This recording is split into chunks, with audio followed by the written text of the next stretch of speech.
Hey guys, it's a German word here, and I've got a real quick guide on how to easily blast your way to the max crate in the current Galactic Challenge with only the Lightspeed Bundle characters in Relics, and they're still just at Relic 5. It's actually really easy with a tiny bit of RNG just at the beginning, but the Lightspeed Bundle characters will absolutely carry you through this event. Now, everyone knows Steadfast Retribution sucks, so let's go ahead and get started.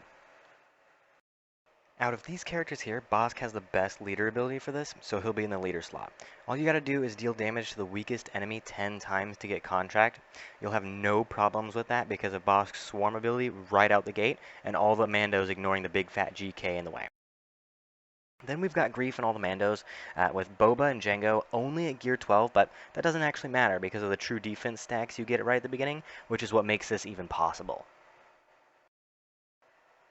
Before we get into the clips, we'll take a look at the character stats really briefly to show you that I don't even have good mods on anyone. They're just okay leftover mods that I have. I didn't do any remodding for this event.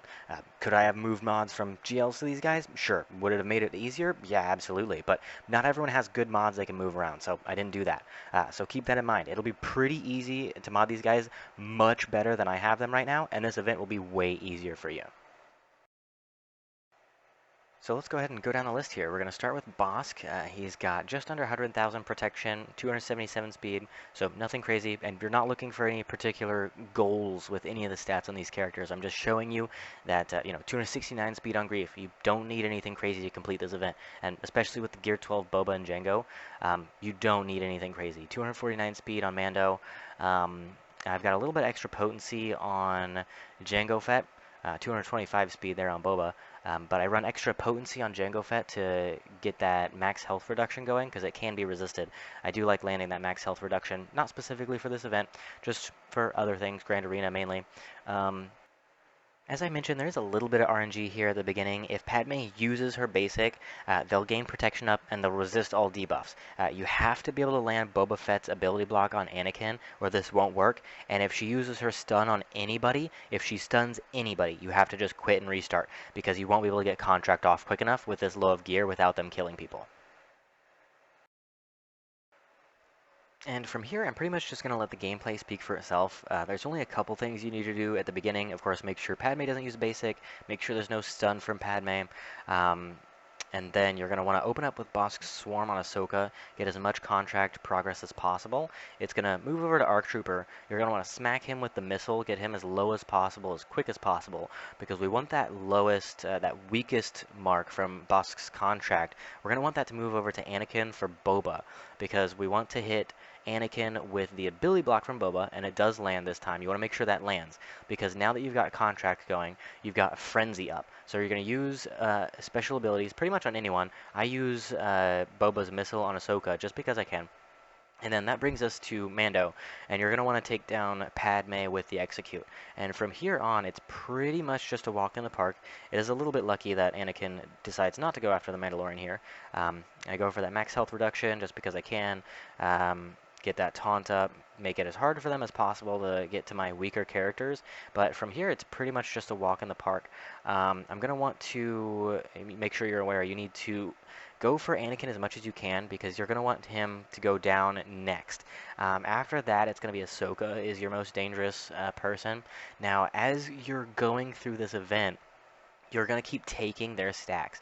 The more people you take down, you're stealing their stacks of morale. You're becoming tankier. So the longer this event goes on, the tankier your Gear 12 people, or whatever yours are, the tankier your people are getting. So the less worrisome this event becomes, the longer it goes, and the more people you kill.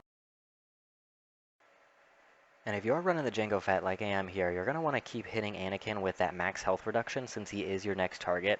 And if at all possible, you want to try to just take down Anakin with regular abilities. Try to save that execute for either GK or Ahsoka. Because if you can take down Ahsoka with the execute and Anakin with just your regular abilities, it goes a lot easier and you can get people down a lot quicker, at least it seemed like for me. You're going to want to try to bring in that Boba Fett for assists as much as you can in order to get the damage over time. Make sure you're using those basics and use his first special ability, the AoE, for the damage over times as well to make sure you're getting the max crate. But from here, it's pretty much just a walk in the park. Again, make sure you're keeping that taunt up for Bossk. and take down that Anakin. Save that execute, take down that Anakin. Shoot him in the face. Take him down. And then from here, GK and ARC Trooper aren't really a problem much at all. I do want to get rid of his Foresight. Try to stun Ahsoka here. Does go really well. Like I mentioned, just save that execute for her. And from here, that's an easy red crate. So with just these 3 Relic 5 characters from the Lightspeed Bundles, Gear 12 Jango, Gear 12 Boba, mediocre mods on everybody, super easy red crate for this Galactic Challenge. I hope it makes it a lot easier for you guys. I know everyone hates Steadfast Retribution, so hopefully this makes it a lot easier on everybody. Gives a simple guide for easy red crate. Now, after this clip here, since it is basically over, after this clip, I do have a couple screenshots. I was able to complete the Forest Moon event, Challenge Tier 3, 3 stars, with Relic 3 General Veers, Relic 5 Piet, so just Sith Eternal requirements, and then Gear 12 Moff Gideon, Gear 12 ISC, and Gear 12 Gar Saxon. It was quite literally a walk in the park. I can't wait to make a video on that, so we'll take a look at those screenshots here. Of course, my red crate's not going to pop up because I already got it with this, but we'll take a look at those screenshots here showing you the finality of the event and the rewards. And then whenever the event comes back around, I'll make a video guide on that. But again, it was quite literally a walk in the park. So I can't wait to show you guys that. But if this video helped at all, go ahead, leave a like, leave a comment saying what sort of content you'd like to see in the future, other guides, if you have any questions, you're looking for a guild, want a roster review, whatever it may be, just let me know down below. And subscribe if you don't want to miss that super easy Forest Moon Challenge Tier 3 video. It really is super easy with these characters right here in front of you. I'll walk you straight through it. So go ahead, subscribe, leave a like, leave a comment. Catch you guys in the next video. Peace.